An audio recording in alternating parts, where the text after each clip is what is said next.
All right, I'm going to let people in. Can you guys just monitor the waiting room?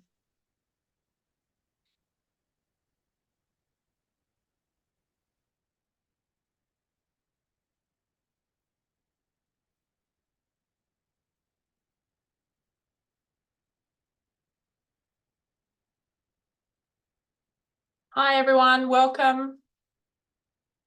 Thanks for being nice and prompt. We'll just give others a minute or so to join.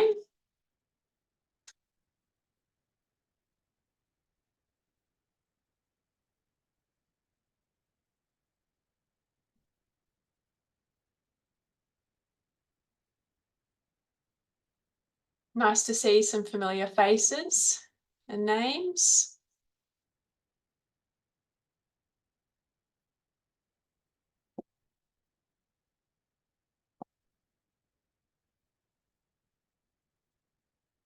I think we might even have, do we have our colleagues from the Council for International Development over in New Zealand with us today? I think, Sam, you might be hiding there. Hello, nice to meet you. Hey, kia ora, Emily, how are you? Good, thank you. Great to have you join us. Yeah, thanks. I was hoping I could slip under the radar and leave my camera No. off.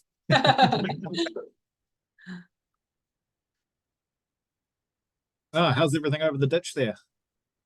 Yeah, going well. But lots happening. So yeah, looking forward to catching up on that. And Yeah, hopefully, I'm excited to hear what you've got going on with your roadshow.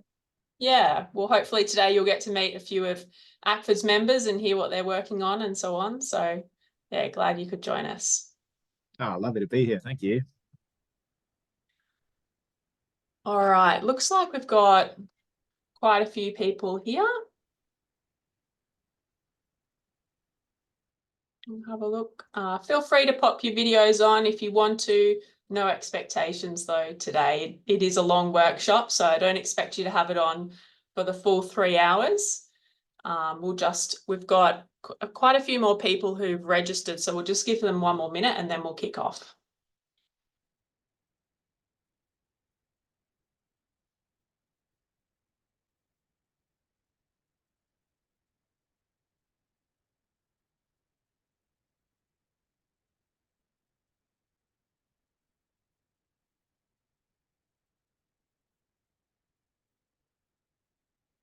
Hi, Sofat, nice to have you joining us. Dialing in from Cambodia today. We're gone international, which is always fun.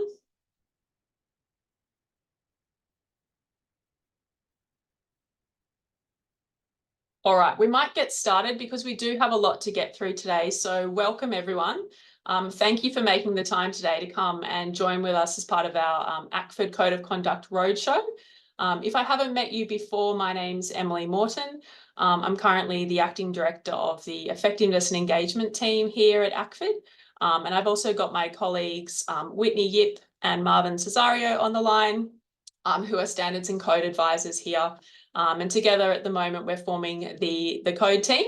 And we've had a great time the last couple of weeks going down to Melbourne and Sydney to meet with members and to talk all things code of conduct. And of course, today doing this workshop with you all. So I would like to start by acknowledging that here in Canberra, we're joining from the lands of the Ngunnawal and the Ngambri people and pay my respect to the traditional custodians of this land and also to elders past and present, and extend this respect to other Indigenous or First Nations people who are present today. So just a couple of quick housekeeping things. Today's session is going to be recorded. We are going to spend quite a lot of today in breakout rooms, meeting and talking with other people. Those will not be recorded, but the main sessions will be if you want to catch up on anything later, or if you have colleagues who aren't able to join. You can, as I said, feel free to turn off your video if you want, particularly in these plenary sessions when we're all together. I know it's a long workshop. If you are in your breakout sessions though, and you're able to, we would encourage you to turn your video on just so it's easier to engage in discussion. But we do appreciate that some people might have internet connectivity issues. So if that's the case, that's no problem at all. Hopefully you've also had a chance to look at some of the pre-reading. So today's session is a bit of a condensed version of the whole day workshop. So there's quite a lot to get through. And we did want to make sure that you had the chance today to meet and learn from all of ACFID's members as well, not just from us. So there will be a little bit of us just talking to you and giving you some information. But some of the information has already been sent through in that pre-reading material. So if you haven't had a chance to look at that yet, that's fine. If you do have questions from that or things that aren't covered today that you want to know about, please just put your hand up at any stage. So please use the raise hand function in Zoom. That's probably the easiest for us. If you do have a question, please also feel free to use the chat function, and we'll either get to it at that point in time or come back to it when we have some time for questions as well. I also wanted to say that there are some topics that have come up in the new code, particularly around sort of racial justice and locally led development, that can raise some really difficult and challenging questions and topics for people. So if at any point today, we ask that you remain respectful of other people in this group with your comments. And we also welcome, if you need to duck out at any point in time or just take a break from the conversations, please do so as well. All right, so as I said, we will be having a break every hour just to break the workshop up and give you a bit of breathing room. But for this first section, I just wanted to give a really brief overview about the Code of Conduct and the review, simply because we know that a few of you on the call today have actually only joined your organisations in the last sort of month or so. And then we will dive into the reporting requirements and talk a bit about climate change as well.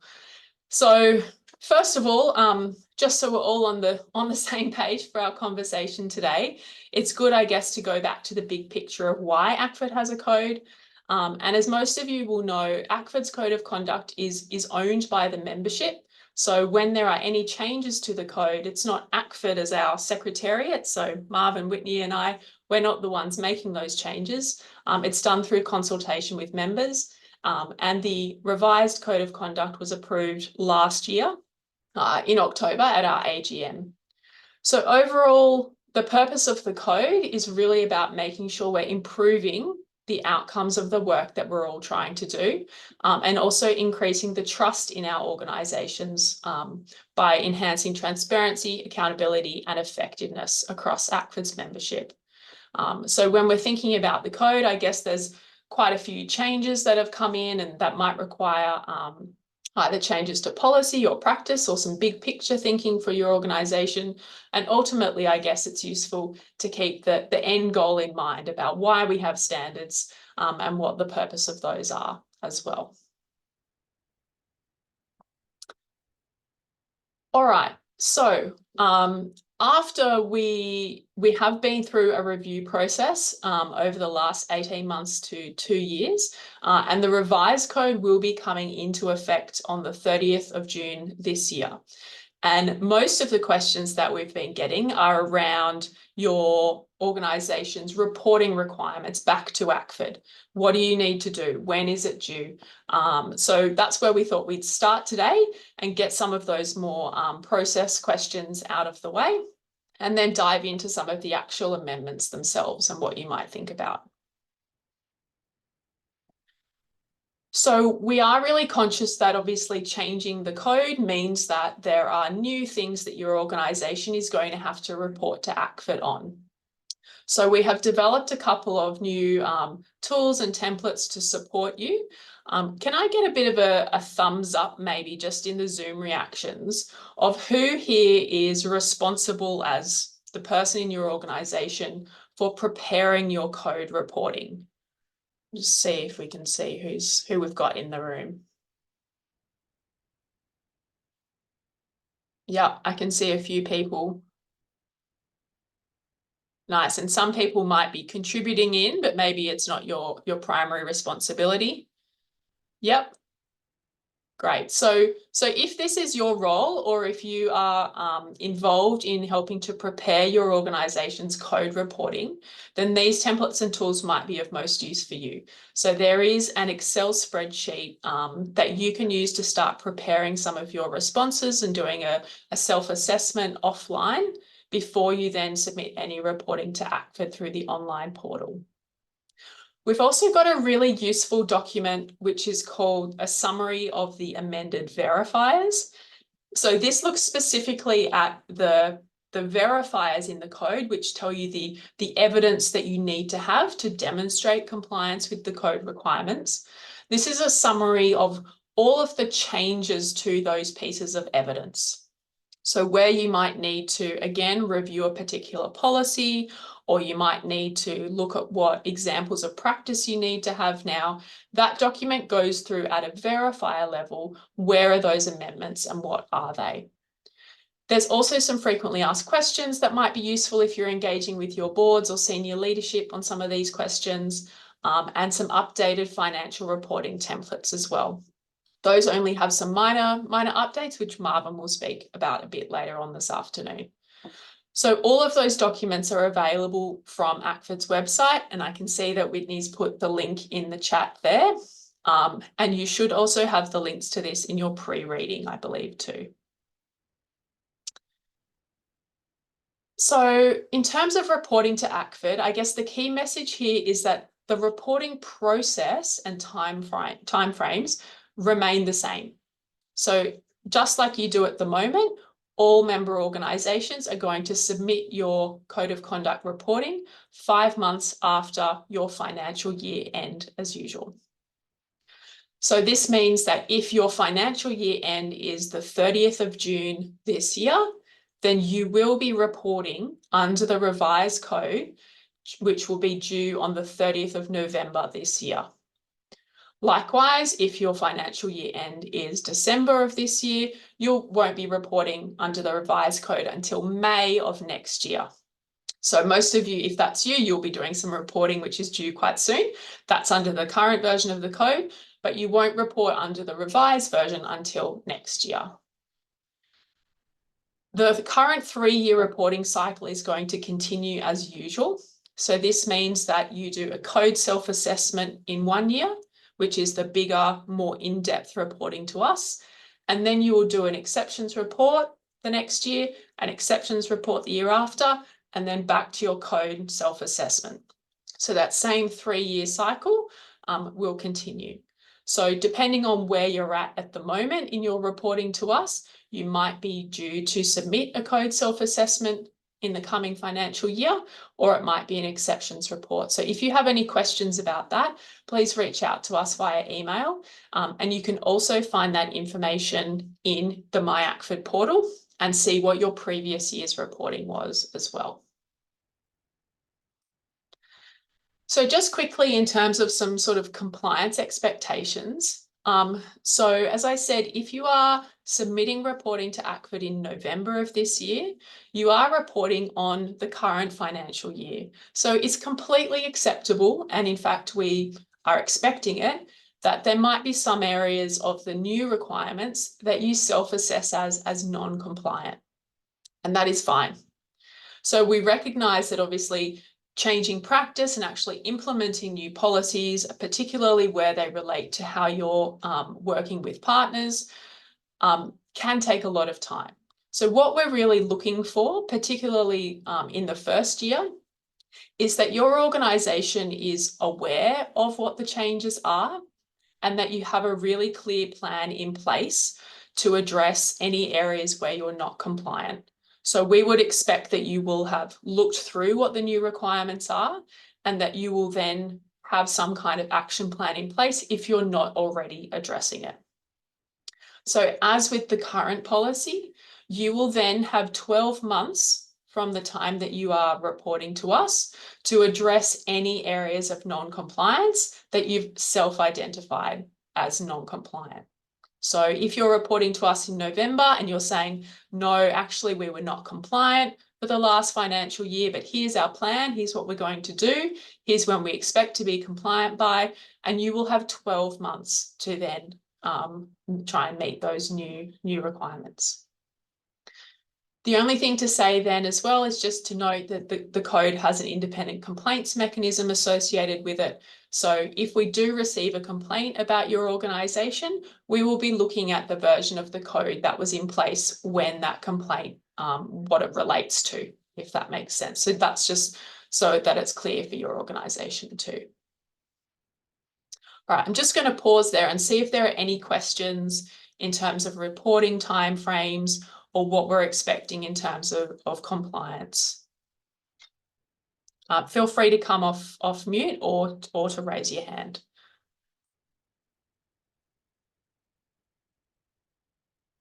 No, I can't see any questions. That's fine. If it comes to you, please feel free to pop it in the chat.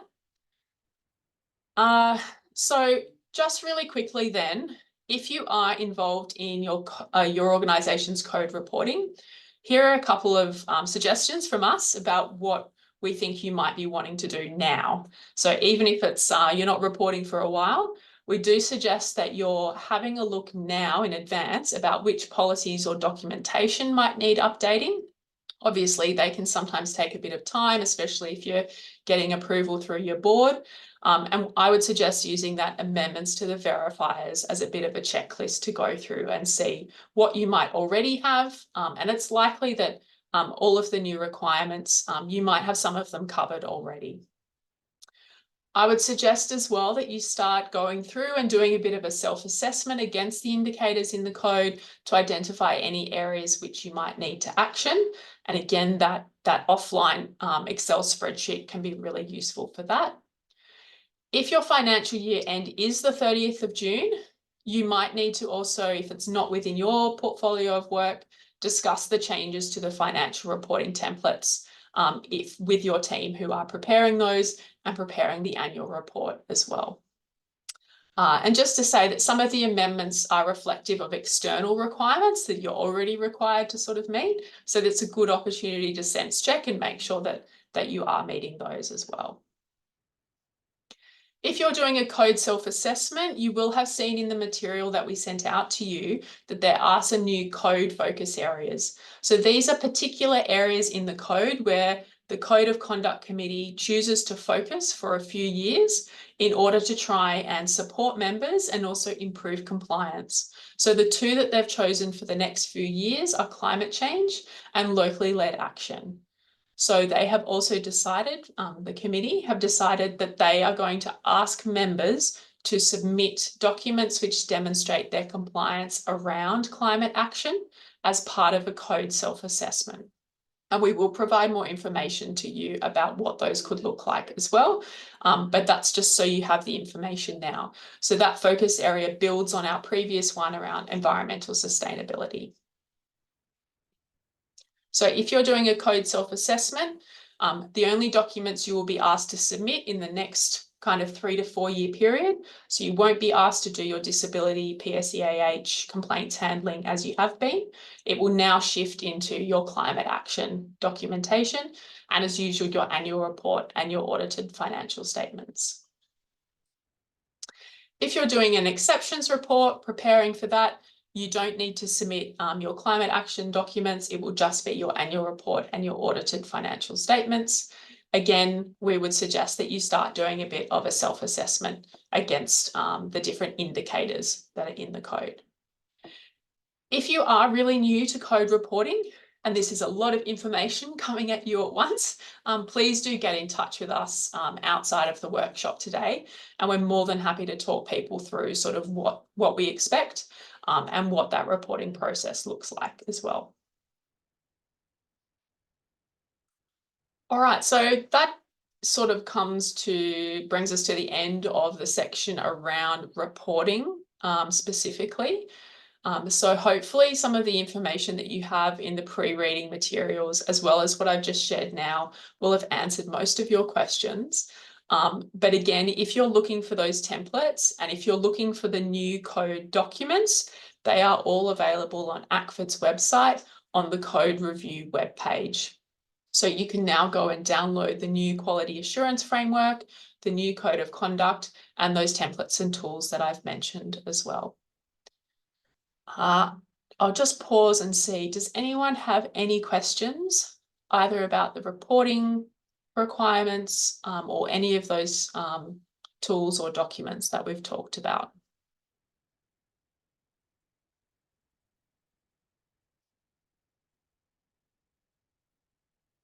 No? Excellent. Okay. All right, we are going to move on to the first big kind of thematic area that has come out of the revised code, being climate change. And so the way that we're going to structure today is that we'll spend about 15 minutes just sharing with you what the actual changes to the verifiers are and the requirements, talking you through a bit about ACFID support and what's already available, what we've got coming up next. We do have examples from some ACFID members as well who are going to share today. And then we'll spend around 20 minutes in breakout rooms, just discussing and hearing what other organisations are doing, what you're working on, what your challenges are, where you'd like extra support. So that's how we're going to sort of structure it for today. So in terms of climate change, this was certainly one of the big areas that has come out of the review as an area to strengthen. So some of you who will have attended a briefing last November, this should be familiar to you. So sorry for repeating things, but this is a bit of a summary of what the actual changes are.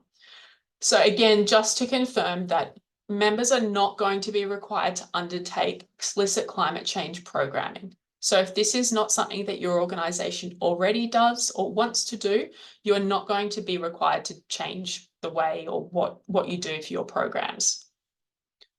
What you will be required to have is an overarching organisational commitment to climate action. And if you're familiar with the code, you know that the way that this is often done in terms of what evidence is required is through some kind of policy or a statement or a guidance document. So it's a written commitment to climate action and what that looks like and what that means for your organisation as well. The other thing that you will be required to do is to actually consider risks associated with climate change in the way that you analyse and manage general environmental risks in your initiatives and as part of your sort of general risk management processes. So the code already requires you to consider environmental risks, but specifically more, what are those risks associated with climate change that are both impacting on the work that you would like to do? So what is it that you need to be thinking about and planning for the future in terms of how it relates to the work that your organisation does? And again, we have some resources and things to help you with this. And I know it's a big topic in itself as well. Organisations are also going to be required to demonstrate a commitment to climate action in your organisation's internal operations. So the previous one was around the work that you do overseas or the work that your partners are doing. And this one is around sort of your internal operations, how you manage your travel and your staff and your office and that sort of thing. And obviously this will look really different, particularly depending on the size and scope and the type of work that your organisation does. And again, it's evidenced by a policy statement or a guidance document. And specifically here, it's around a commitment to minimising the carbon footprint of our organisations. And the last requirement around climate change is that members are going to be asked to consider the impacts of climate change when undertaking a contextual analysis as part of your planning and design. So again, you already have requirements in the code around conducting a contextual analysis and the things that you should think about as part of that. And climate change has been incorporated into that as another thing that you should be thinking about in terms of the impacts. Again, we know this is a really big topic to think through, and we have a number of different places and resources and things that we can direct you to help with this. And finally, we have good practice indicators in the code. So again, these are not requirements for compliance. These are slightly different, but they are things that we are encouraging members to do through the code and are kind of that next step in practice. So you can see a few things up there in terms of reporting on actions about what you're doing to reduce your organisational carbon footprint in your annual report. You might be looking at reflecting and talking about climate justice principles in the way that you're working, organisational targets to actually measure progress in minimising the environmental impact of your operations, and other things around sort of incorporating climate change into your program strategies, and again, reporting in your annual reports about some of the information that might be required in terms of disclosing greenhouse gas emissions and so on. So these are some things that some members are already doing, and we do have examples of some of them to share, but they're not requirements at this stage, just something to think about if you would like to want to move to the next step, I guess. So in terms of the support that we've got for members specifically around these climate change amendments to the code, these have been shared with you as well through the pre-reading. We do have a really excellent climate change resource hub available through Learn with ACFID. If you haven't looked at it yet, I'd really encourage you to go and have a look. There's lots of really great resources in there, and they're divided up or structured around ACFID's climate action framework. So that looks at different levels of operation as well as different kind of modes as well. So if you have a look in there, you're looking specifically for resources around, say, your internal operations, you'll be able to find them pretty easily. We also have an active climate change policy and practice community, or a community of practice, as a COP, as we normally call them, which meets online monthly. If this is something that you are working on or colleagues you think would benefit from speaking with other ACFID members, that's the main kind of mechanism that we use to engage with members on discussions and kind of diving into the depths of some of the difficult questions that come up around what this means for our organisations. Some of you as well might be part of the climate peer learning program that's running at the moment. Hopefully you're getting a lot out of that. If that's you, we will be looking at running that in the future on an as needs basis as well. We also have got, and this might be of interest if you're looking to update or improve your organisation's sort of written policy statement guidance document piece, but we do have a policy write shop session, 2 of them online, coming up at the end of May and early June.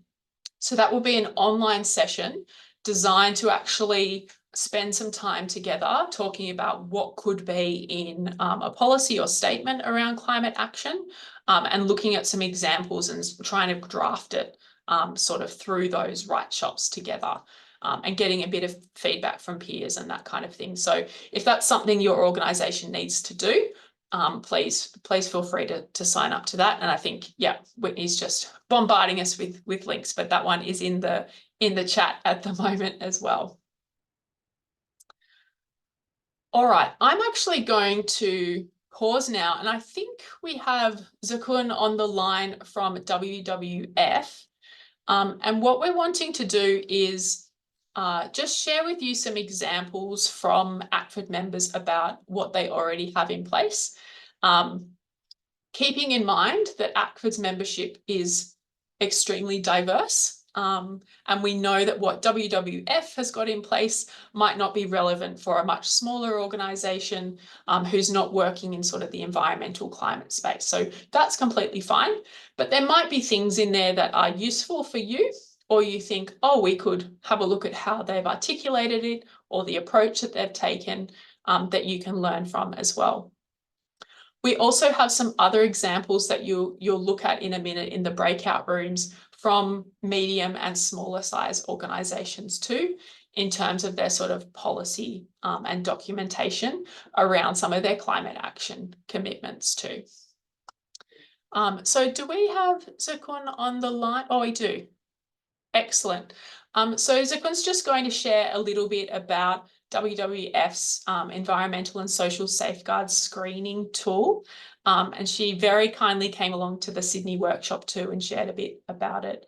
But I will hand it over to you, Zakun. Thank you. Thank you so much, Emily. Can everyone hear me all right? Yep. Yeah, awesome. So hi, everyone. My name is Kun, and I'm the legal counsel from WWF Australia, and also part of the WWF Safeguarding Work Group. I'd like to say thank you to the ACFID team for the opportunity to share WWF's Environmental and Social Safeguard Framework, as we call it, ESSF, today. And I would like to begin by acknowledging the traditional owner and custodians of the land on which I joined the session today, the Gadigal people of the Eora Nation, and pay my respects to the elders past, present, and emerging.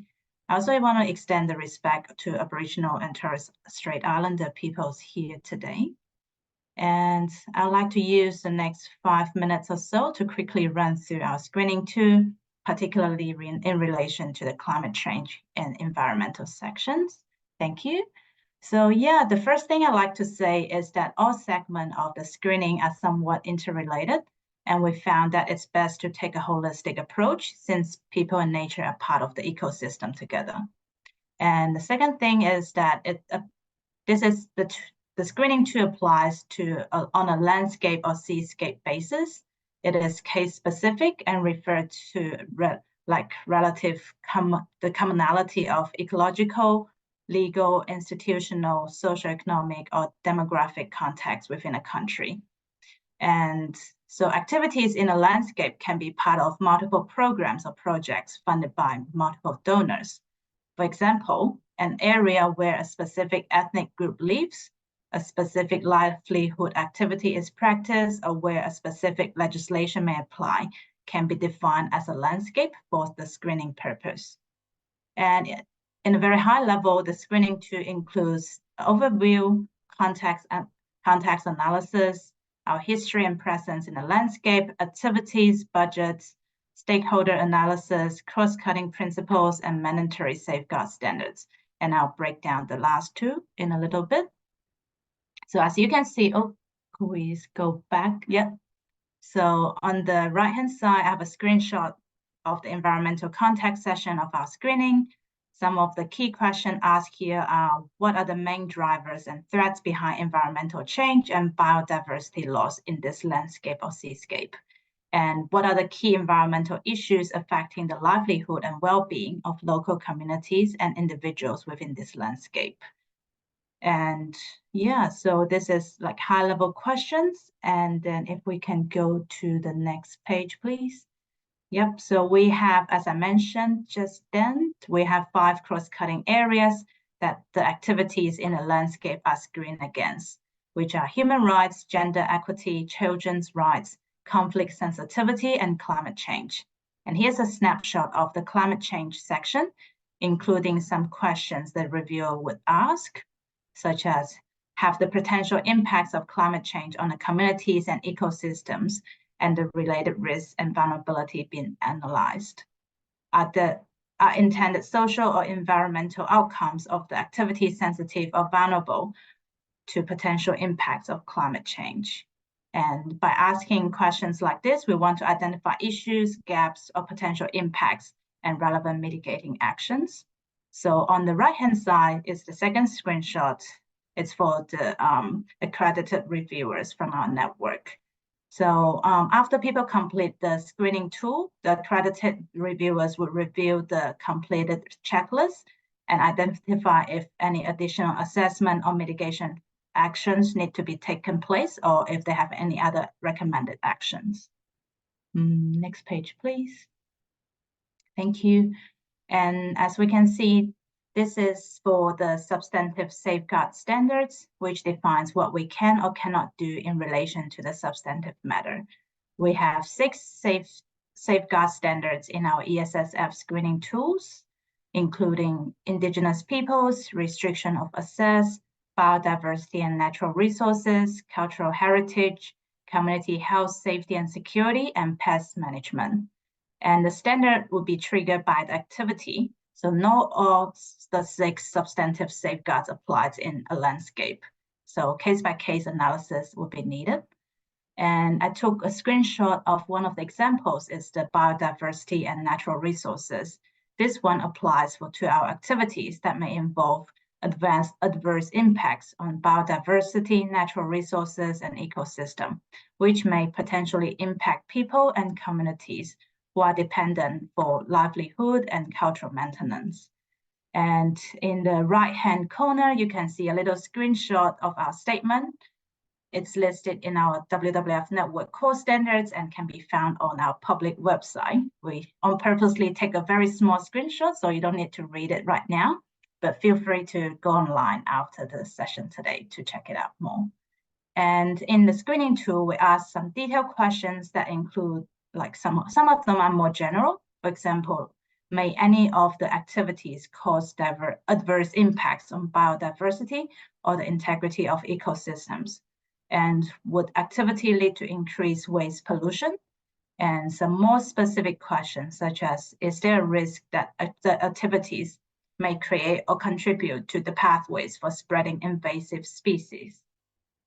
And same as the climate change cross-cutting principle, the accredited reviewers would then review each of the substantive safeguards to confirm whether this standard is triggered by the activity, and if so, whether any additional assessments or mitigation actions need to be taken place, or if they have any other recommendations. And next page, please. Yeah, so in summary, as mentioned in the beginning, the environmental section of our ESSF screening are very integrated with our social elements, because we understand that people and nature are very intertwined, and we would like to take a holistic approach. And we also understand that staff members need to be supported and empowered to conduct such trainings, such screenings. So it's very important to ensure all the resources are dedicated and trainings are up to date. And then we want the screening to be a live documents rather than just a tick box exercise. So we highly recommend, if you would like to develop such a screening tool, to review the screening tool after completion regularly and update activities. Update as the activity change or the landscape or seascape definition change. And that's all from me today. Thank you. I'll hand it back to Emily. Thank you, Zircon. Thank you so much. I know you were trying to cover a lot there in a short period of time. But I will ask if anyone just has any questions for Zircon. You can, again, take yourself off mute or pop them in the chat. But obviously, yeah, WWF, this is one of their sort of core businesses, thinking about landscapes, environment, climate change. But we thought we'd share it as well with others, just to see the types of questions that you could potentially ask as well, or the types of things that they're thinking about. So we would encourage you to go and have a look at that in more detail as well online. Are there any questions though for Zircon before we keep going about that tool?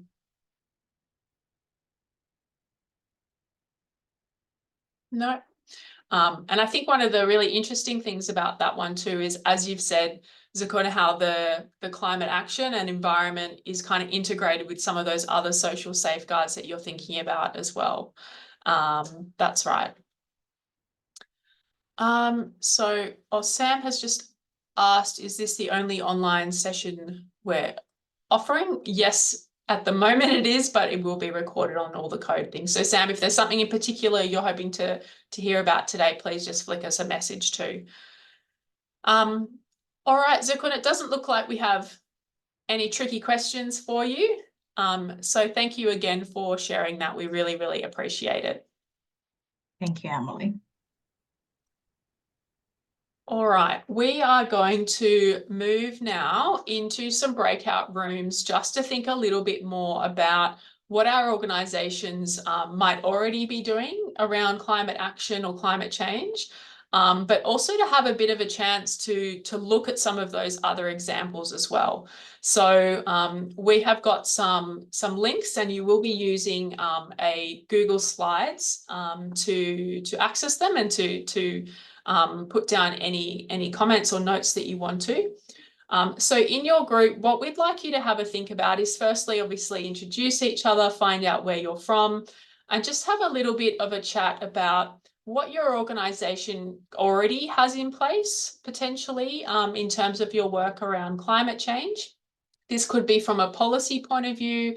It could be practices or things that you already include in your contextual analysis, or it could be that you're not doing any of that at the moment, but you're trying to work out what it could look like for your organization. So we would encourage you as well within those groups to then have a look at some of the examples that we will provide links to in the Google Slides that you can see up here as well. To have a little look through them and see if there are things that might be of use for your organization that are relevant as well. But ultimately, it's just a chance for you to meet with some others and to hear about what different organizations are doing and thinking about as well. So when you go to the Google Slides, there's a link to those in the chat at the moment. You will see that there are some options. It's optional for you in there to put down some notes in terms of what your group has been thinking about. It is really useful for us at ACFID to know the types of things that you're either already kind of feeling like you're doing a great job on, or the areas where you might think you need some additional support as well. So if you have notes and comments from your conversation, please pop them in there. If your group's just happy chatting and hearing from each other, that's fine as well. No pressure to actually kind of put anything in there and report back as well. So we will have about 20 minutes in our breakout rooms. So you do have a bit of time. And once we come back after that, we will be going to a short break. So we'll stick with it through the breakout rooms. So let me just get them set up. Looks like we've got about 30. All right. Excellent. So you should just be able to hop into a breakout room now. You should have seen an invitation. Hopefully we haven't scared too many people off with the breakout rooms. If you're having trouble joining, just take yourself on mute and let us know as well.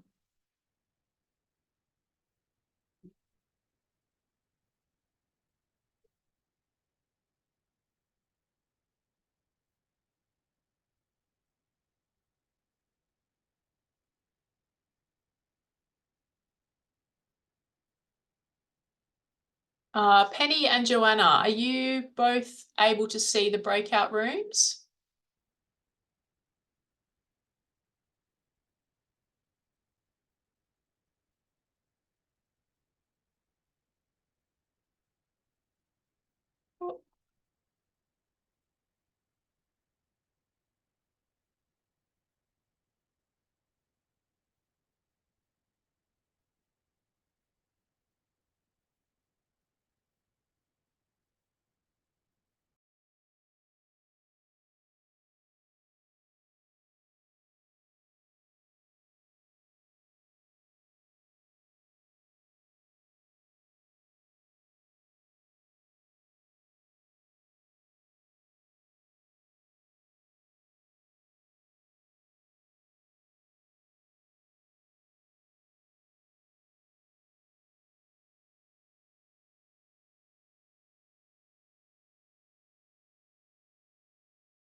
Hi everyone, welcome back.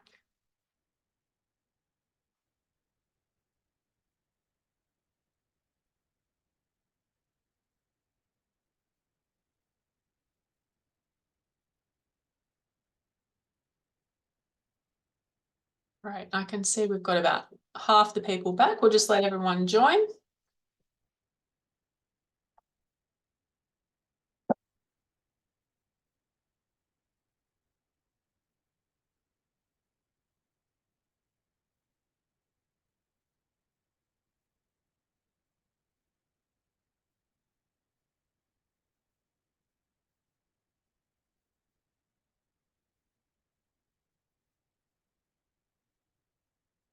All right, it looks like we've got everyone back with us now. Hopefully you had a chance to meet someone new, maybe from an organisation you haven't worked with before, and to hear a little bit about what they're thinking about and what they're doing in the space of climate change. I know it's not a lot of time to go and have a look at some of those examples or to have the discussion as well, but hopefully you found that useful. We will be going into different groups throughout today so that you can hear from some different organisations as well. We won't report back. If there was something that was particularly interesting to you, maybe an example from your own organisation that it made you think about, or something that you heard someone else say, I would encourage you maybe just to pop it in the chat here. It is great to kind of hear about the things that have really sparked maybe some thinking for you, or if there's something that you're still thinking about as well. So if you want to just pop that in the chat, if there is something that you've been thinking about.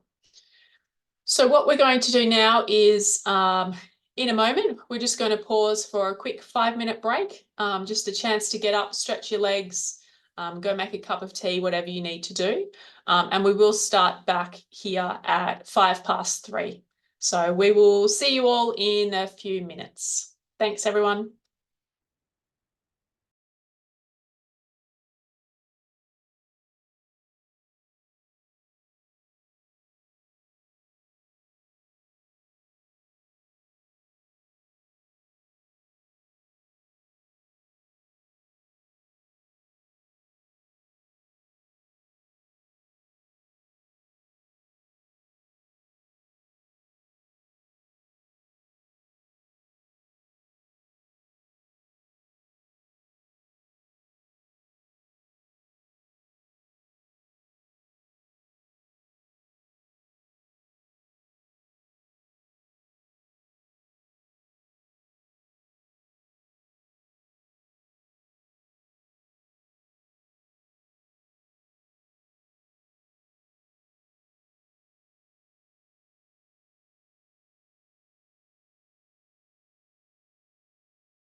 All right, thanks everyone. Hopefully you had a chance just to have a quick brain break. And we will get back into it now. So I can see a few people popping on their videos, which is great. Tells me people are back. Excellent. All right, thanks so much. Thumbs up too, I can see. All right, so the next main topic that we're going to be looking at are around the amendments to do with locally led action. So this is another, I guess, a suite of more substantial changes that have come in through the code review process this time, and is, as I mentioned earlier, along with climate change, is going to be one of the main focus areas that both the Code of Conduct Committee and the code team here at ACFID are really focusing on over the next few years.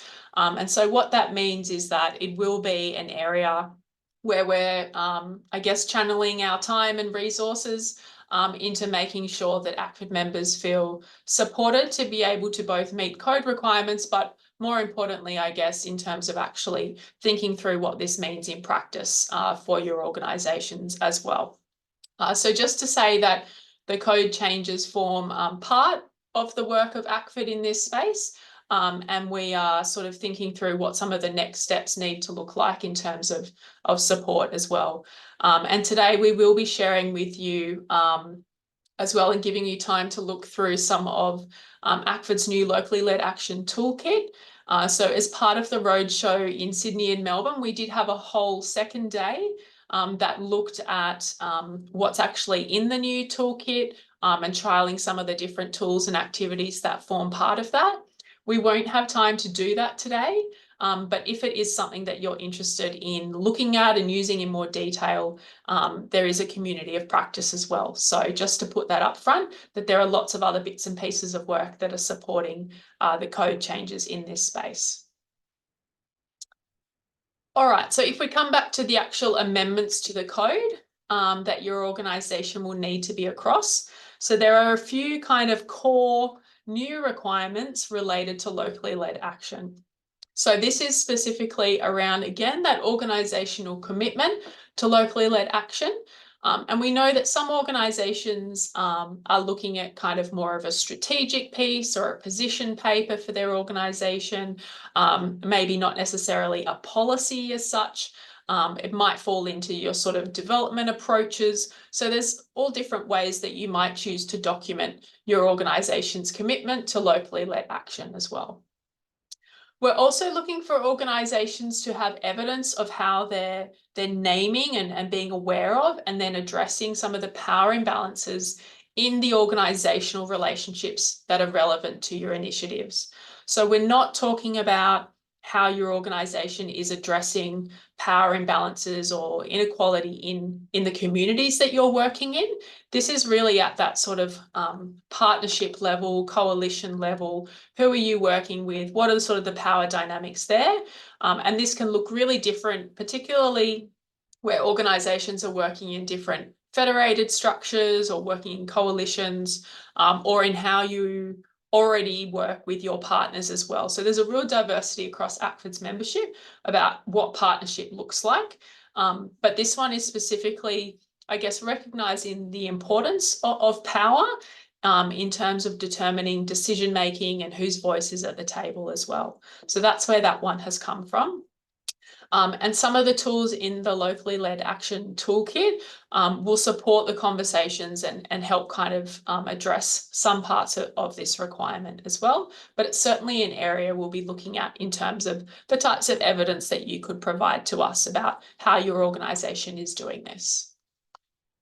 The third one is more about sort of, I guess, the practice, and here the emphasis is around having the voice and decision-making of local actors in both all stages of your programming, specifically kind of design, planning stage, as well as then monitoring and also evaluation, as well as the allocation of resources and the design and evaluation of feedback and complaints mechanisms.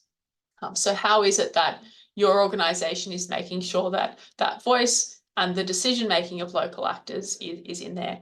And again, the term local actors often raises lots of questions. We do have definitions in the new code as where we landed as a membership out of the code review. And you'll see those reflected in the new toolkit as well. But yeah, something we can dive into today if people have questions. Some of the other changes that are coming in relate again to more that partnership section of the code. So this is around sort of listening to and responding to the priorities of your local partners, not just in terms of programming, but also in terms of sort of organisational strengthening. So we know sometimes there are obviously challenges with this when you might have tied funding. Or you might be wanting to really work with partners on some things because of donor requirements. But I guess the emphasis here is on listening to what is it that your partners actually want your support for in terms of strengthening and building their organisational capacity as well. The next one around regular partnership meetings was actually a good practice indicator that's now up in the requirements in the code. So this is about open feedback and dialogue, and most ACFID members, I think, are addressing this one already, but it is a good one to kind of think through and practice. What does this look like? In terms of your comms or your public materials, making sure that they reflect the perspectives of primary stakeholders. This is already a requirement around advocacy work, and now bringing it in again from a good practice indicator around reflecting the perspectives of primary stakeholders in the way that you publicly talk about your work as well. I'll leave the next one for a second. The last one is just for organisations who undertake research. So if that's you, then you need to be thinking about whether you're sharing your research plans and results with those who are actually involved in or impacted by the findings as well. This is something that many organisations do already who are involved in research, but it is now a code requirement. That second last one there is actually relevant across a number of different indicators in the code. So those of you who are familiar with the current version, you'll know that there are some sections and requirements in the code related to higher risk areas like child safeguarding, financial wrongdoing, complaints mechanisms, etc., where you are required to, I guess, cascade those requirements to your partners through an MOU or similar. So the requirement currently is that it has to be through an MOU or similar. That has been changed in the revised code. So now what we're asking organisations to do is, I guess, to make sure that they have thought about really carefully the best way to work on these high-risk areas with partners. So we're looking that you have different appropriate mechanisms to actually assess, manage and mitigate risks relevant to those compliance indicators and verifiers when you're working with your partners. So for example, if you're working with a really small grassroots run organisation, maybe in the Pacific or anywhere, it's, you know, $5,000 grant you're working with them on, their risk profile might be very different to a much larger grant working in a high risk area, for example. So the approach that your organisation might take in terms of how you want to work with them on some of those high risk areas might look quite different. So it doesn't have to be, at least from the code, DFAT's slightly different if you're ANCP, part of ANCP, but through the code now you can have other mechanisms to kind of address some of those risks. Again, happy to answer questions on that one or talk through that a bit more if people are interested. And what we're hoping to do is to be able to share with you some different examples of how organisations are actually doing this in practice as well. And it came, I guess, from feedback from members about sort of trying for them to hold some more of the risk for their partners where appropriate, and also realising that sometimes, obviously, putting it in an MOU is not necessarily the most effective way to manage that risk. And the last one here is, again, a good practice indicator that came out of the consultations. And this is really looking at what role can our organisations play as Australian NGOs and with other donors to actually reduce the resources that are required by local partners to manage compliance obligations. So the example that was shared was if you had one local partner who was receiving funding from multiple Australian NGOs and probably others overseas, all being required to submit the same sort of compliance documentation and so on to different partners. Are there ways that actually, as the INGOs and the donors, how could we work together to try and collaborate, share information with the permission of the local partner? So that one is another one that will be really interesting to dive into looking at what that could look like in practice as well. So those are all of the actual changes to the requirements in the code.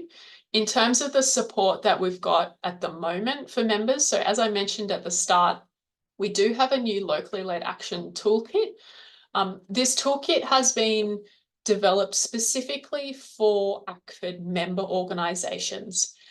It has not been designed at the moment for you to be using tools within that with your partners. So it's really designed, and this is the feedback we got from members, was that they wanted some really practical self-assessment, self-reflection tools to help them have conversations internally and start thinking about what they as an organisation could be doing, and then using other mechanisms to engage with partners on some of these discussions as well. So all of you should have access to the toolkit through Learn with ACFID. So that's our online e-learning kind of platform, separate to My ACFID, which is where you do your code of conduct reporting. So just keep that in mind. Associated with the toolkit then is a resource hub. And again, similar to the climate action one, I would really encourage you to go in and have a little browse and see what's in there. We've just, it's a first cut. This is an area that we will be adding to and looking to kind of bring in more examples from ACFID members. There is a whole section in there at the moment, though, of some different practice examples or case studies from ACFID members about things that they have tried that they feel like have helped move them along in their journey towards more locally led development as well. So have a look at those examples. There's lots of tools and resources that are already out there as well. And we have borrowed heavily from ones from Bond UK and Partos and other sort of civil society organisations that are thinking and doing a lot of work in this space as well.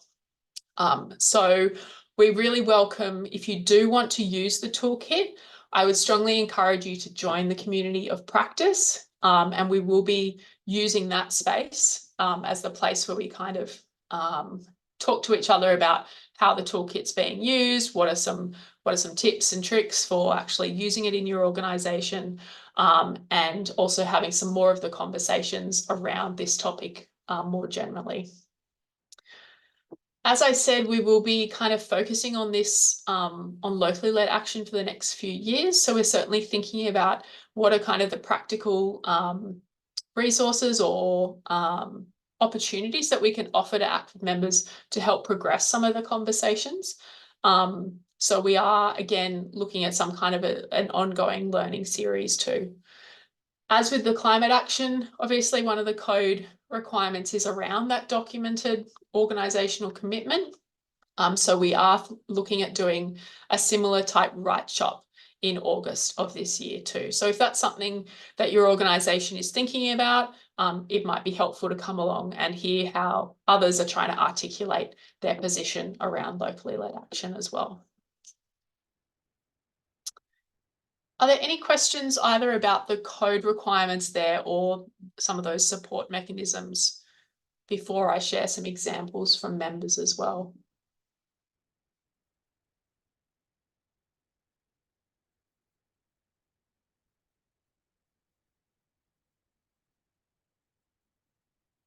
No?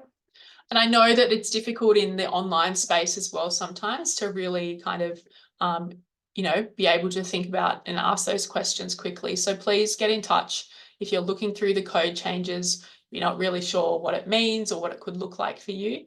Please reach out, and we might have examples from other members too that we can connect you with. So please don't feel like you're you're out there trying to figure it all out on your own as well. All right, a couple of just examples to share with you from some members. And you will have the links to these already in your pre-reading, I believe. So this one is from Palmera Projects. So if you are thinking about how your organisation could articulate an organisational commitment, this might be a good one to look at. They're, I'd say, sort of a medium-sized organisation, but they have a really great document called their approach to development, and it has some really clear statements around what they're committed to, and it also looks at things like capacity building, feedback and monitoring that actually centres local voices, so that other commitment that's in the code there as well. And they also have in there some wording and commitments around sort of their public materials and their research plans and results as well. So a good one to take a look at. Another one is from ActionAid Australia. So they have an accountability learning and planning system. And why we've chosen to share this one with you is that it's a really interesting and great articulation of the importance of thinking about power in these conversations. And so you can go and have a look at how and why they say that power is so important in thinking through in all the work that they do. So it's kind of an overarching framing piece that they've got in there. And specifically within their code of conduct for their staff and volunteers, etc., is they do actually have some commitments in there that relate specifically around understanding our own power and privilege as staff members of an INGO. So again, that's not actually a requirement in the code, but we wanted to share it with you as an example of sort of a practical thing that an organisation has done to try and think through what that power and privilege looks like for their staff and how they want to frame it within the context here of a code of conduct as well. And lastly, just a couple more here. Again, you can go and have a look at these in your own time, just from some different organisations with quite different sort of approaches and focuses. So we've got one from the Edmund Rice Foundation. They work a lot in education. They have a project design, funding and management policy. And that one is really, it's quite focused on helping partners or potential partners understand what Edmund Rice Foundation is all about and what their approach is as well. So it looks at things around kind of exit strategies, making sure that local community capacity is kind of being thought about as well as part of design and implementation. The Afghan Australian Development Organisation is a very small organisation. So if that's what you are, you might like to have a look at how they've approached their partnership policy. But they also recognise that they have some really difficult and challenging circumstances and have shared with us a bit about, you know, how their policy has needed to change as the context has changed in Afghanistan as well. Evergreening Global Alliance, they work around sort of an alliance and coalition approach to environmental issues and reforestation and so on. So they have a partnership principles and are focused particularly around kind of local knowledge and science and having that shared leadership through their programs too. So another one to have a look at. All right. I feel like I just talked at you and told you a lot of information and some examples as well. We do know this is a space that some ACFID members are really thinking about actively, like what is it that their position is on this? What does it mean for the way that they work? For some of you, you might have really direct relationships already with partners. Others, it might be quite a different structure. So we do recognise that what implementing the code requirements will mean for your organisation could look very different to another ACFID member as well. So sometimes it's good to hear kind of what others are thinking about and to see what some of those similarities and differences are. What we're going to use the time today is both to, again, hear from other organisations and what they're working on, what they're thinking about in this space, but also to give you a chance to go in and have a look at the Locally Led Action Toolkit and the Resource Hub. So you probably won't have time to go through it in a lot of detail, but encourage you to try and get in there through Learn with ACFID, and have a little look and see if you can see at least kind of what are some of the tools that are in there, what are some of the resources, how is it kind of structured, how could this potentially be useful for your organisation in the future as well. And one of the big questions often in these conversations, we have people involved who are primarily responsible for maybe compliance or code reporting, maybe in risk or legal, but you might think about who else might you need to draw into conversations, particularly talking about locally led, not just programs, but also maybe comms or within the finance team or governance. So just to have a little chat about who else in your organisation, if you're in an organisation big enough to have enough people with different roles, but to think about who might you reach out to discuss some of these changes and what that could mean for your organisation. So we're going to give you about 15 minutes for this one, and then we will come back together again. So I will pop you into some breakout rooms. You will be with some different people this time. Okay, and if you've got any questions or you want to have a chat about anything specific, just hang back and I'll be in the main room for a little bit.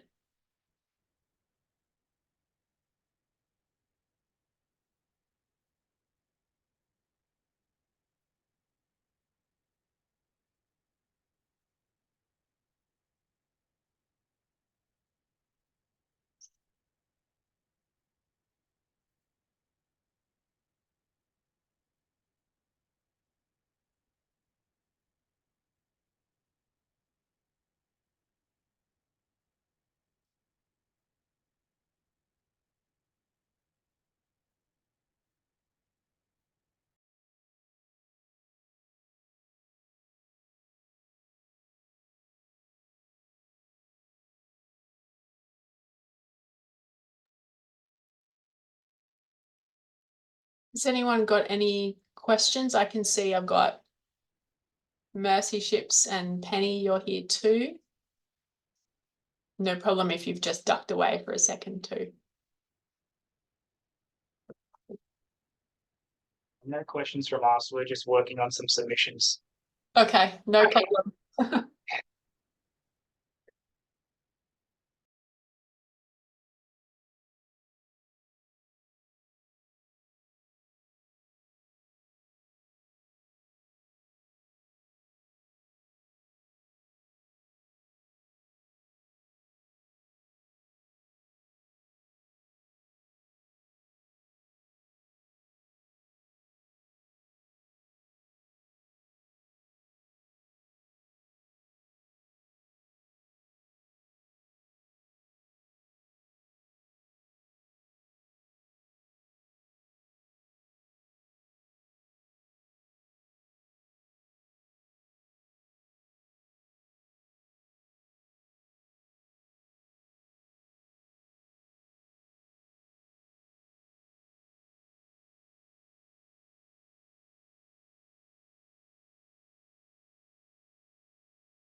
Hi, Anne.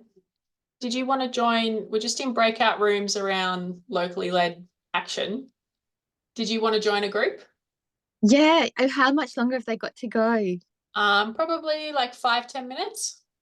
Yeah, that'd be great. Sorry, Emily, I had to go and Yeah. pick up kids. No problem. Good. Let me just find one that's got slightly less. Let's see. Have they been in there for a while? No, about 5 minutes, if that. Oh, good. Yeah. Cool. Thank you. See you Okay. soon. See ya.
Thanks, everyone. Welcome back. Just got a few groups still going, so.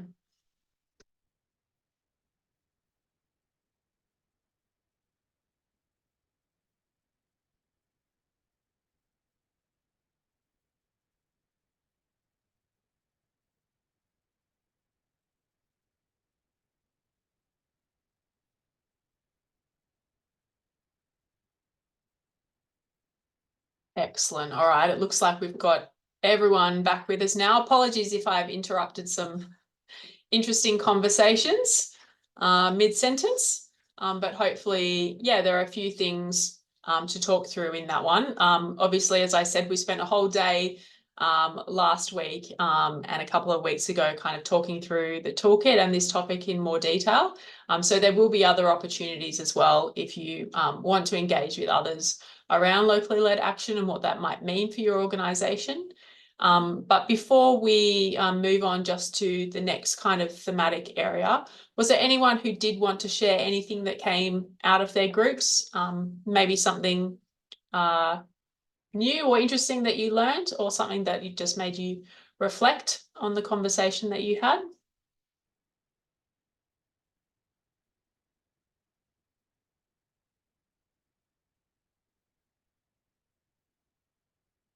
Nope. That's fine. We can all sit here in awkward silence. No, I'm kidding. All fine. I'm sure you had lots of good conversations together. So I'm going to hand it over now to Whitney, who's going to talk us through the next section. Thanks, Whit. Thanks, Em. Hi, everybody. I'm sure there are some familiar faces online. So hi, I'm Whitney. And I think I've met most of you through our code email inbox. So I'm the person who answers most of the emails. So if I haven't seen your face, but I have met you on, via email, hi, I'm Whitney. So the next thematic area is on anti-racism, racial justice, and diversity.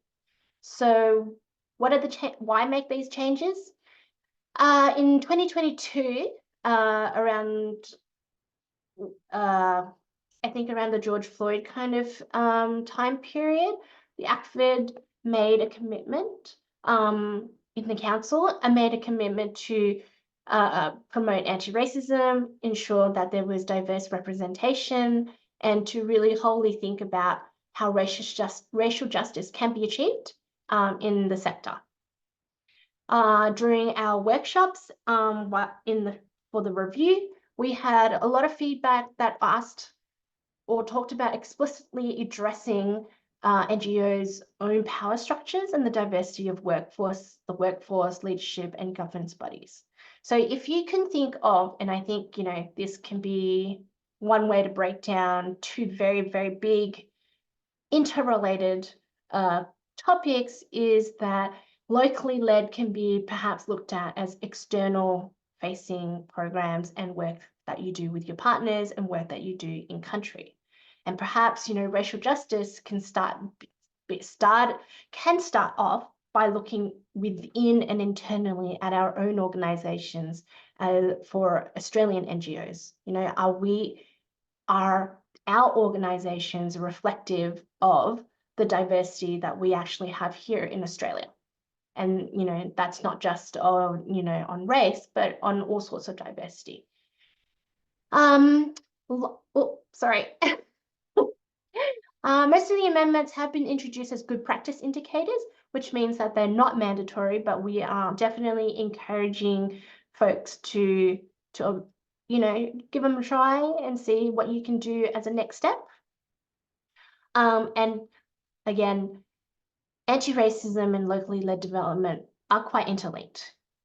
And they focus on systems and structures within ACFID member organizations, rather than just about your initiatives and your programming.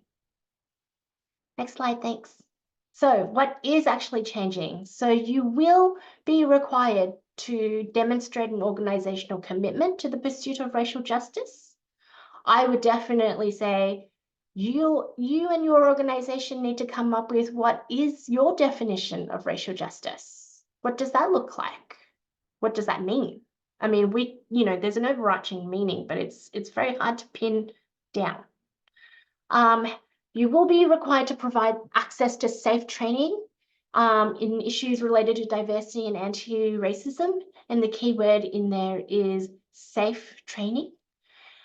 Because, you know, when you're talking with a wide variety of people and perhaps people of color in your staff, you know, a really skilled facilitator is really important, just in case, you know, people are made to feel unsafe or even more marginalized than they already are. You will need to have your human resource policies cover equity, diversity, and anti-racism. And you will need to have a reference to anti-racism in your code of conduct. Thanks. Next slide. And these are the good practice indicators, which is what you will be encouraged to do. You're encouraged to seek out diversity and representation in your leadership and your governing body, so like your board, in your staff and your volunteers. And really think about, you know, volunteers, because, you know, who has the time and effort and the resources to be able to volunteer these days? It's also, you know, encouraged that you report publicly on your diversity and representation of your, you know, staff, leadership, and board, so that, you know, we can keep track. And we again really encouraged all of our member organizations to fill out the ACFID statistical survey, because that includes optional questions on diversity, and it's just great to have a bit of a benchmark for the whole sector in Australia. It's also, we also would encourage you to periodically assess the cultural safety of your organizations. Often I get asked, you know, how can we attract diverse people to our organizations? And it's like, where should we post our job ads? Where should we hang out to find these diverse people?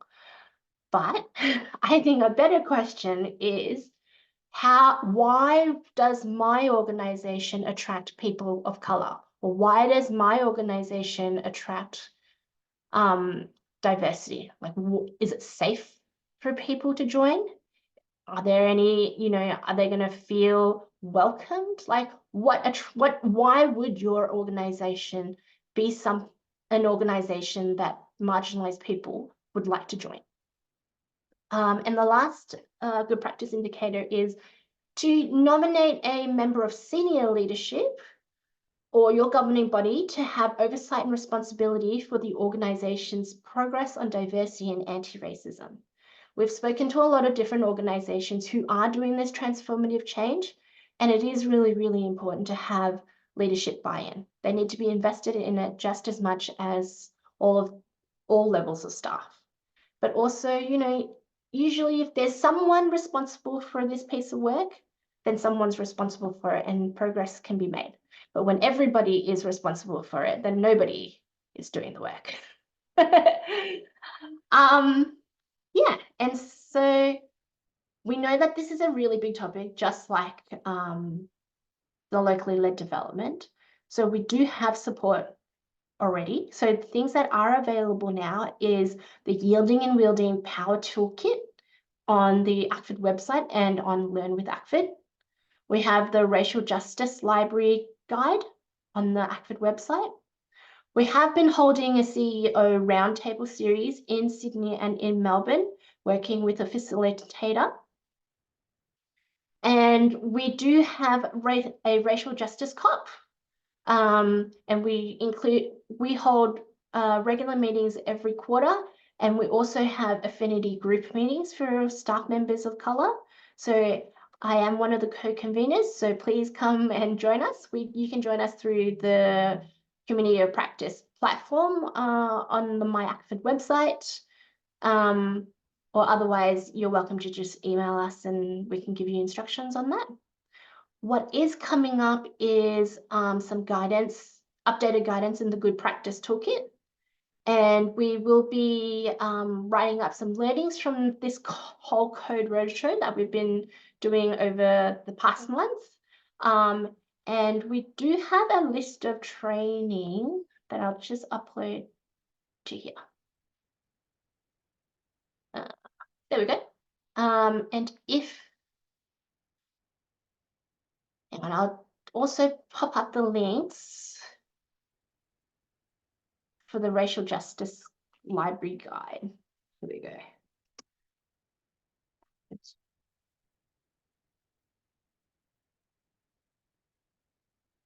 These are ongoing conversations, and we've realized that they're really big topics, and that's okay. That's okay. It's going to be hard. You will have conversations that, might be a little uncomfortable, but as long as you're having those conversations, you're starting the work. And now I think we will jump into some examples, and we've got Shavanak Bund from Good Return to speak with us today. And Good Return has been doing some really great work internally, and with the investment of their leadership to really think about anti-racism. So welcome, Vanak. Thank you for joining us, and thanks for your time. Please, I'm going to hand it over to you now. Yeah, thank you, Winnie. Good afternoon, everyone from Cambodia. My name is Vana. I am a Cambodia country coordinator for Good Return. Today, I'm very pleased and have a great honor to be here.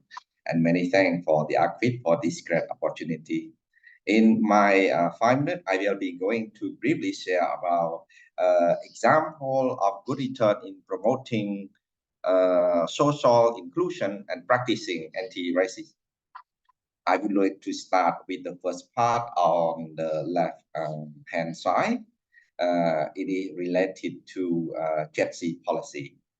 In Good Return, we have social inclusion team. Our social inclusion team consolidate previous standalone policies and procedure on gender, disability, cultural diversity, and social inclusion into new policy, which is called Gender, Equality, Disability, and Social Inclusion, JETC, with the final sign off by our board in March 2022.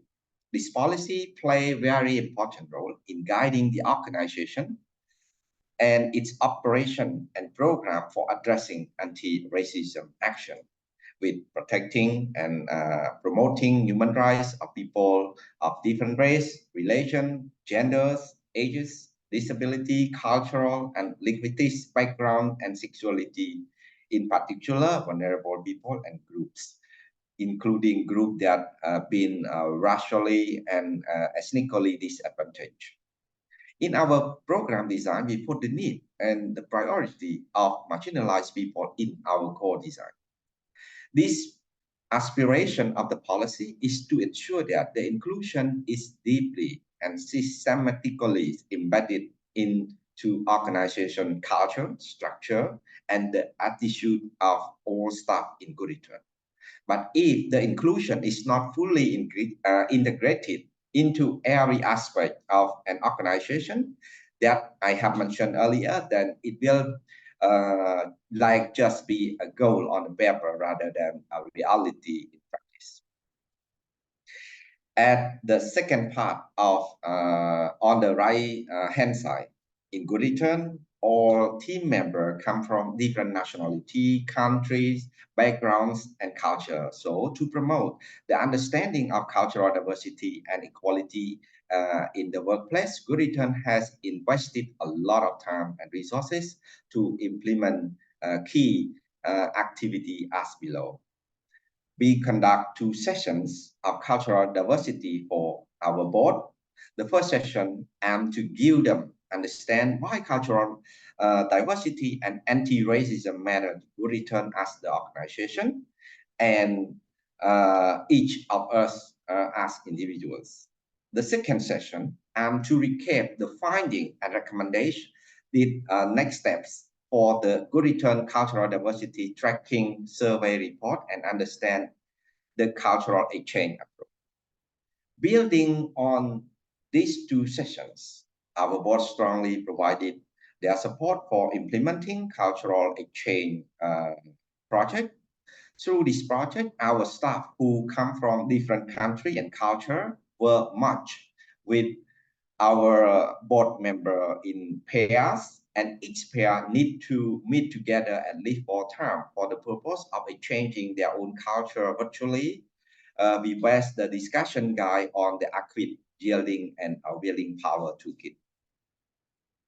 Also, we conducted a cultural diversity tracking survey to understand the representation and the view of our team. Also facilitating to deliver unconscious bias training to all staff. Through this training, we can make people aware of unconscious bias can lead to some people being disadvantaged in the workplace and explore ways to counter and mitigate unconscious bias so that everybody have the same equal opportunity with reducing social injustice, as well as organize the webinar viewing, small group discussion with the topic of decolonizing development. In summary, in order to promote social inclusion and combat racism effectively, it is essential for our organization to have a concrete policy in place. Along with this, and we need to ensure that all staff members at every level comprehend the significance of this policy and actively participate in upholding and promoting throughout the organization. Additionally, developing a clear strategy for social inclusion will serve as a guide for implementing specific activity for both staff and board members. This is my presentation, and many thanks for your attention. I will give the floor back to Whitney. Thank you. Thank you so much, Manak. And so it's really great to see, to showcase Good Return and all of the work that the staff and the board have been doing together. Because, you know, I think we do get questions, you know, we've been doing this roadshow for, you know, in Sydney and in Melbourne. And yeah, we do get questions about how do we talk to the board about this, you know, or we have, you know, certain people on the board who are not quite ready to have this conversation. But when you pair it up with, you know, I guess with staff in the organization and you can have those deep and meaningful conversations, you do change minds. So maybe it is, you know, one conversation at a time. So thank you so much, Manaf, for that, for your time and for going through all the different processes that Good Return has done to address anti-racism. And I'm sure it's work that continues. Thank you. So thanks. So before we head off into our breakout rooms, just wanted to see if there were any questions from anybody or any thoughts.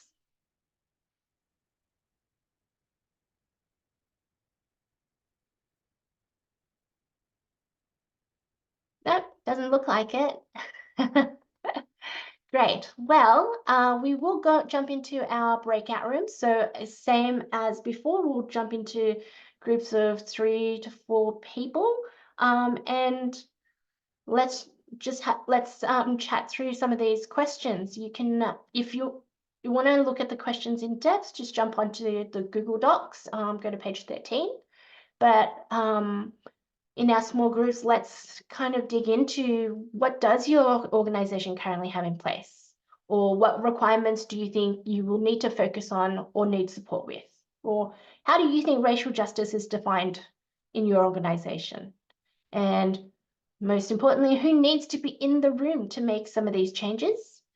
And what kind of organizational process will need to change and how is that change managed?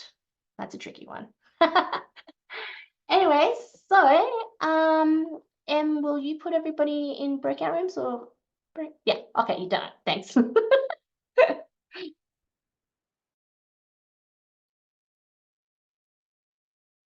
We'll have about 15 minutes too.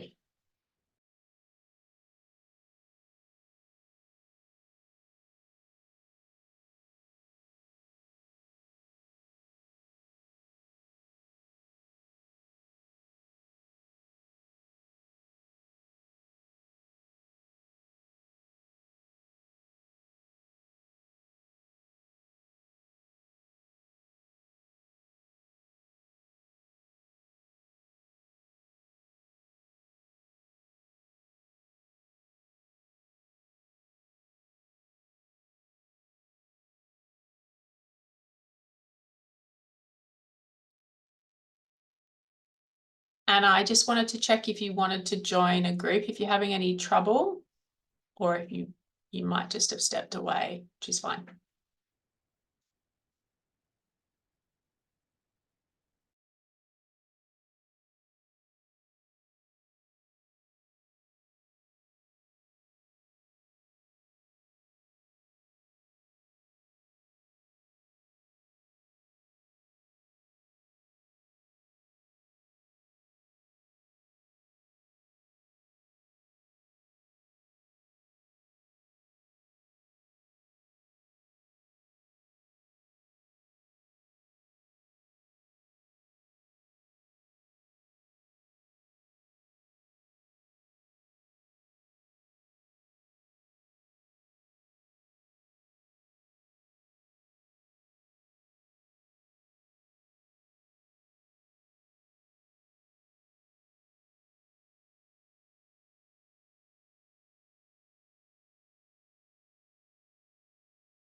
Hi, welcome back, everybody. I'm sure we had some great discussions. I know I did. So look, let's get our heads around all of these big topics and have a 2-minute break. So if we can come back at about 4:18, oh, maybe 4:19. 4:19, that would be really great. And then we can move into the last bit of our presentation. Thanks a lot, everybody.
All right, thanks everyone. We might get started again.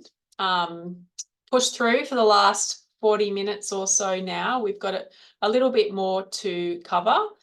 So we're going to talk you through just some of the additional amendments that we haven't kind of talked through today already.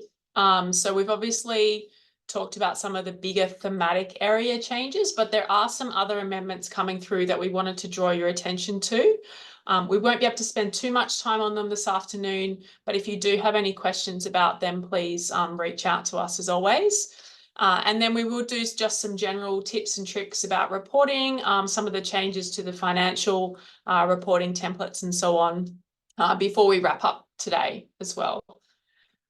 Okay, so in terms of the other additional amendments that we wanted to make sure you were across, this one in particular only relates to a subset of ACFID's members. So the misconduct disclosure scheme is run out of the Steering Committee for Humanitarian Response. It's not run by ACFID, but it's essentially a scheme that looks at stopping the movement of perpetrators of sexual abuse within the sector. So stopping them from moving from one organisation to another, essentially through checks that are conducted between organisations that are part of the scheme. So an HR department in one organisation will contact someone else in the HR department of another organisation. So it's been up and running for a number of years. And as part of the code review, the decision was in the end that it's only members who deploy personnel for humanitarian initiatives that are going to be required to participate in the misconduct disclosure scheme. So this is, a subset of ACFID members. If it does relate to you and this is news to you, please reach out and we have some other resources to help you with. With it, every other member will be encouraged to participate and we do have quite a few members who are signing up at the moment, which is great to see. So as I said, we do have some existing resources if this is relevant for your organisation. And just to flag that the Safeguarding COP ACFID Safeguarding COP will meet next Thursday, and in the last hour of their meeting from 3 to 4 p.m, we will be having a discussion on actually implementing the scheme in Australia, and hearing from some organisations about what practical steps they had to take in order to implement the scheme. So yeah, it's designed to be really practical. So if you are thinking about participating, please sign up and come along to that. And that should be a really, hopefully, useful conversation for you. The registration link is in the chat at the minute. Some of the other changes relate to child safeguarding, and these, if you are part of, if you are DFAT accredited, part of ANCP, then these changes shouldn't affect you at all. These are relate to trying to bring into alignment more with some of DFAT's requirements around child safeguarding.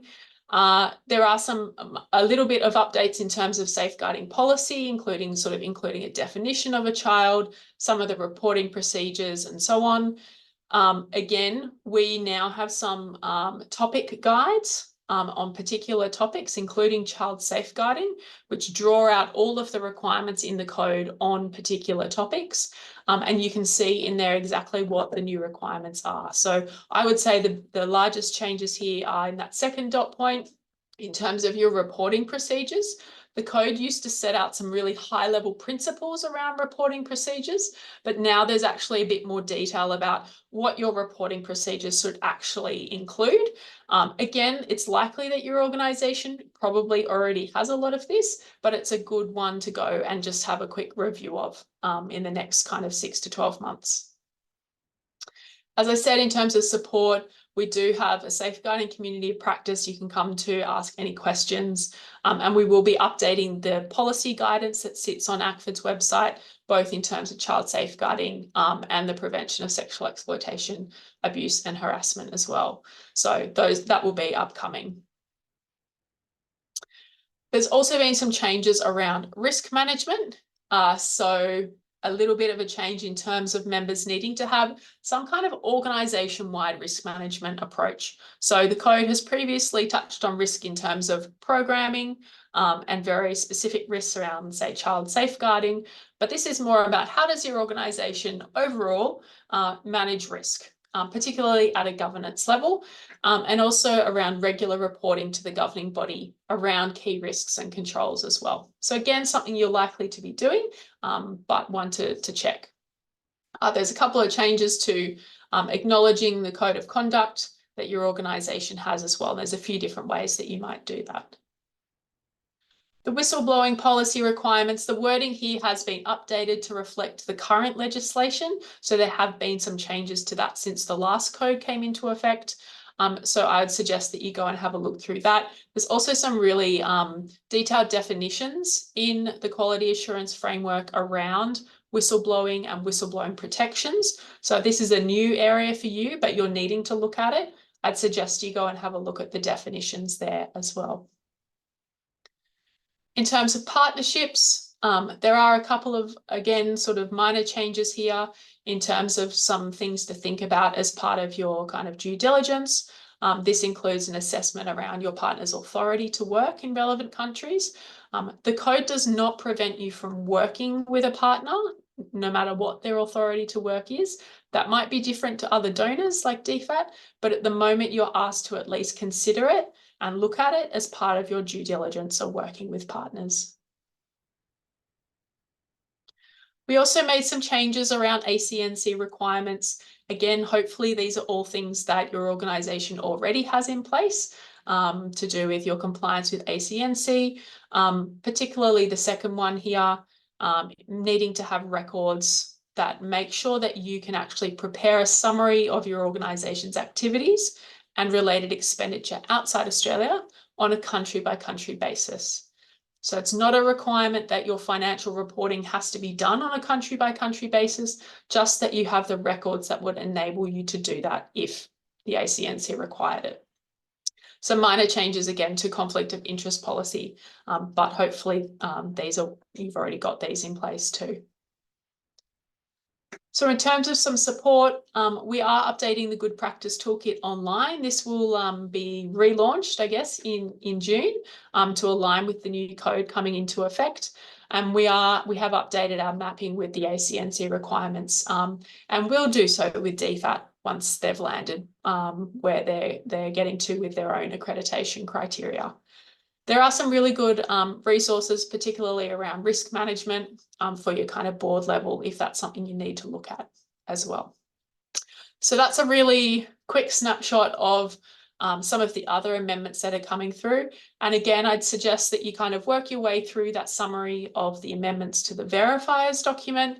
And if you have any questions about any of the changes, please just do reach out to us, and happy to talk them through. I'm going to hand it back to Whitney now, though, just to talk us through some general tips and tricks for code reporting. Thanks, Em. Hi, everyone. It's me again. So just to talk a little bit about general tips for code reporting, I'm sure I did send out in the pre-reading materials, there were some more specific examples of what a compliant response or feedback would look like in your reporting, and what and there was an example of what was not compliant. But if you have any questions about that, feel free to speak up or pop something in the chat. I won't speak specifically to those things today, but I will talk a little bit more about general things to think about. So please do utilize the quality assurance framework. They list, the quality principles, the compliance indicators, the commitment, the compliance indicators, and most importantly, the verifiers.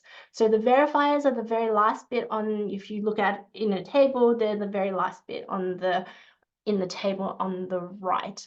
And those are the things that we look at when we're assessing your reporting. The Good Practice Toolkit is an online version of the Quality Assurance Framework. We are updating it to match the revised code. So when the revised code is officially launched in June, our Good Practice Toolkit will match it. And on there as well, what's not in the Quality Assurance Framework is that there's also a list of resources that go underneath each section in the Good Practice Toolkit. Please be detail-orientated and descriptive. We want to know your processes step by step. So that's what we're assessing is, okay, you've said that you commit to locally led development, or you commit to making sure that your monitoring and evaluation is, accessible. How do you do that? Do you put translations in? Do you make sure that you hold a roundtable with your primary stakeholders? Do you ensure that your programs are co-designed? How do you do your co-designing? Like, be detailed, be descriptive, and tell us your processes step by step. If you need to do it in dot points, please do that. And you're welcome to use examples. I'm sure your organizations are all doing really positive things. I sit behind this desk to look at some of these assessments, so it's really great to see what positive stories are coming out from our members. So that's probably the top 3 tips that I can give you. The next tip is to utilize your reporting portal effectively. So if you are a compliance contact or a CSA-based contact, you will have access to this dashboard. This dashboard is really important. It's where you can go to look at all of your different reporting types. So at the moment, I've only got a screenshot of your CSA, but if you scroll down the bottom of that dashboard, you'll also see your ER reports. And on this dashboard, you can see the status of all of your reporting. So whether that's in progress or complete, not yet started, you can see due dates. You can see the financial year you're reporting on, and you can see, who the compliance contact is. Just to let you know that our status workflow is not yet started to in progress. That's when you're filling things out, to complete, waiting for chair or CEO approval. Now, it doesn't matter whether your CEO or your chair, which way they approve it, but they both do need to approve it. And then when it's in our queue to assess, it's submitted awaiting for ACFID feedback. Then when ACFID feedback is complete, and if you require a resubmission, that's what it will say, resubmission. Or if you have a gold standard assessment, you'll go straight to ACFID review complete. And then you don't have to report again until next year. But the most important thing is we do recognize that this new portal it's new and we've only just implemented it, and it works a little bit differently to our old portal. So we have done a bunch of how-to guides, and you can access all of these in the My ACFID under useful resources. So if you go to them and just scroll right down to the bottom, you will have a step-by-step guide for almost every single thing you need to do on My ACFID or for your reporting. So please check those out. You know, our processes are a little bit different, particularly when you're answering a resubmission. So if you have any questions about that, please do let us know. And I think those are the end of my slides. Yes, so yeah, just to recap is be detailed, tell us about your processes. I have sent you some examples of what compliant responses look like and what not compliant responses look like, and utilize your dashboard. All of the information that you require will be there, and we've done up how-to guides to ensure that you know how to use the reporting portal as well. And so now I'm going to hand over to Marvin, who is going to take you through the updates to the financial and annual reporting parts of the code. All right, Thanks, Marvin. thank you. Thank you, Whitney. Yeah. So of course, the presentation wouldn't be complete without financial discussion, guys. I'm sure you are looking forward to this. Sure. So let me start my presentation by sharing that financial reporting is the financial interpretation of an organization's operations in the past, present, and future. So not to stress you too much, don't worry, in relation to financial reporting, there's really not much change. It's just that if you're familiar, especially with the financial definitions in the good practice toolkit, specifically on that portion. So we're actually going to just ensure that the language and terminologies are, clear and consistent. Yeah. And of course, like updating of those information there in the good practice toolkit, which Emily and Whitney shared that it's going to be available in June, that it's really just, just updating some of those definitions consistent with accounting standard, consistent with, if there are changes with ACNC. So we strive to just continuously update and improve our processes in terms of like information there in the good practice toolkit for everyone's reference. Yeah. So yeah, I share this really not much of a change in terms of financial reporting. So actually on the next slide, I'm gonna pinpoint specifically later which specific changes so made in the financial format. So so if you're familiar with, maybe we can go to the next slide. Yeah, thank you. So so it's just really on those financial formats. So we have two, if you remember. So we have two financial formats. First financial format is if your total or consolidated revenue is 250,000 and below, you need to follow the option 1 format. And then if it's $250,000 and above, you have to follow the option 2 format. So the difference of these formats is actually more of like option 2, because you have a larger threshold for that one, has a more detailed breakdown in terms of the revenue and expense. Also, like the option 2, like it also requires that for your code compliant financial statement that it has a balance sheet and stated the changes in equity. So actually, regardless of which option, I'm sure you have prepared a balance sheet and a statement of changes in equity in your full financial statement. So for those balance sheet items and statement of changes equity, actually compared to that full one, it's actually the same. What's the difference then is actually the income statement for those options. So Yeah, maybe we can go to the next slide. Yeah, so I'm sure you're very familiar with this one. So as discussed, like if you look at the upper portions of this formats, like donation and bequests, yeah. So before it's just donations, and then bequests and legacies are actually on a separate line item, but bequests by nature are donations as well. So we just combine it. And guys, that's it.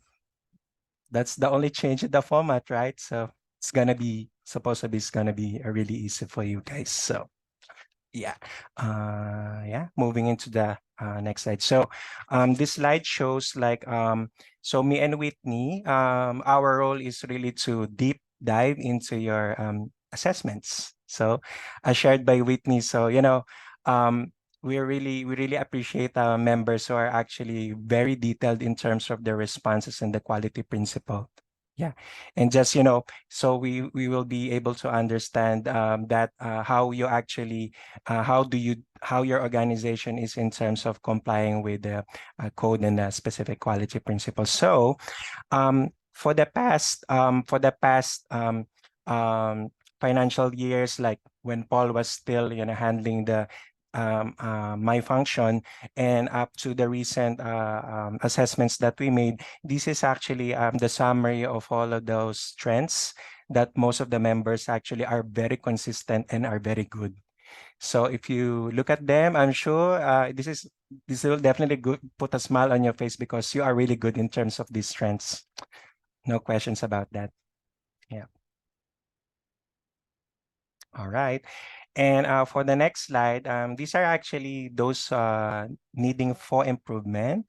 So consistently, like sometimes, like for example, for the first two items, it's not that you don't have policies that you check your partners against this list of sanctions, right?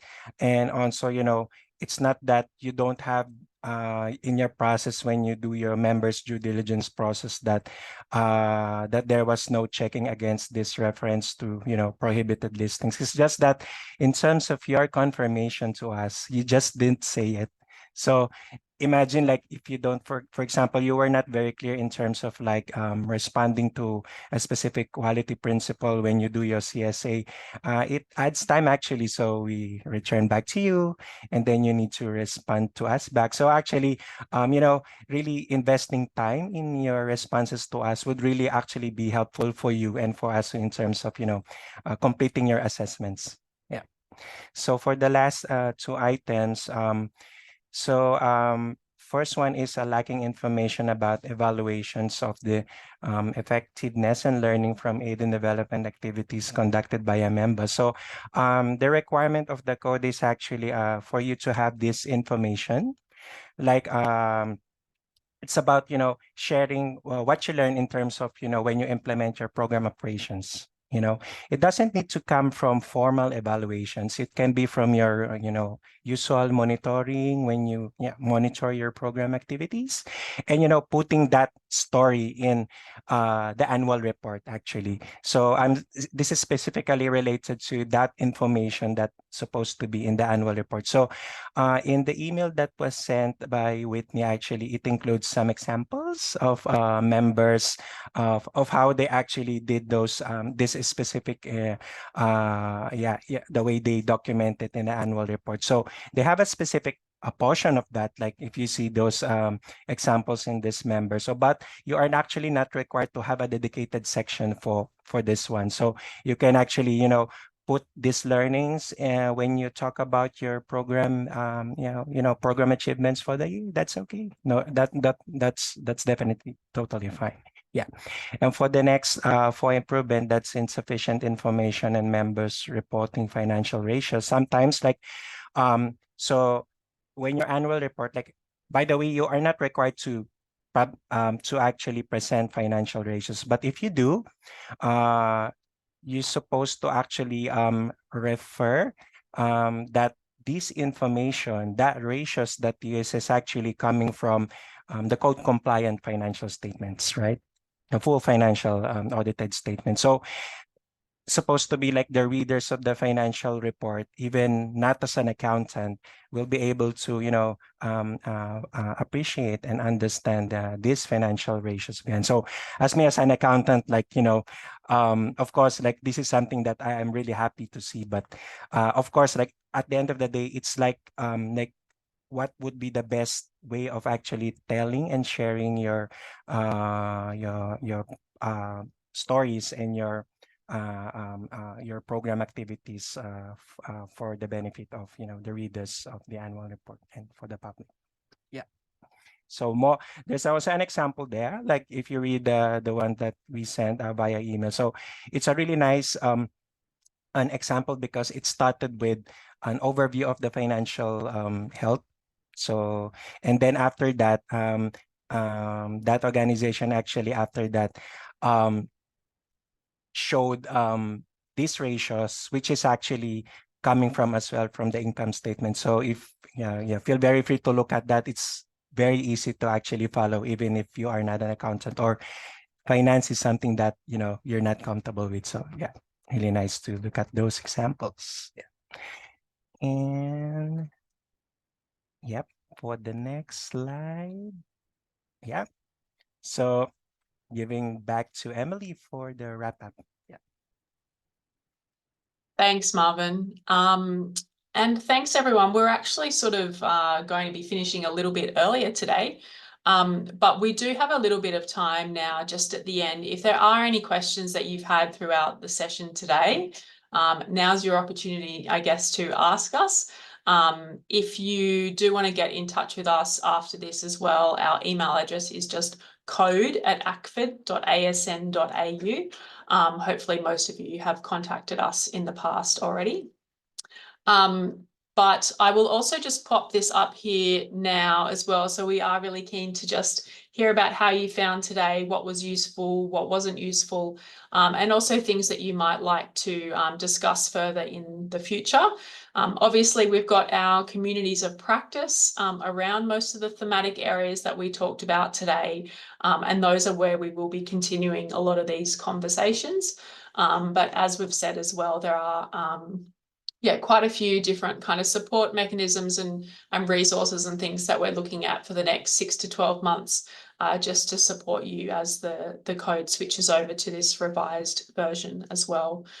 So if you wouldn't mind taking just a few moments, it's really short. I think there's 4 or 5 questions in there, just to fill out the feedback survey. You can either use the QR code there on your phone, or the link is in the chat as well. So, but I'll just pause and see if anyone did have any lingering questions that they wanted to check today. I know some people have been jumping in and out as well. So, were there any final questions?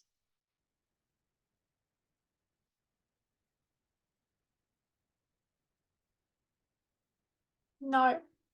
All right. Well, thank you everyone so much for your time today and for coming along.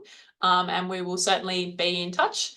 But yeah, please take time to fill out that survey and drop off as soon as you're done. So thank you, everyone. Enjoy the rest of your day.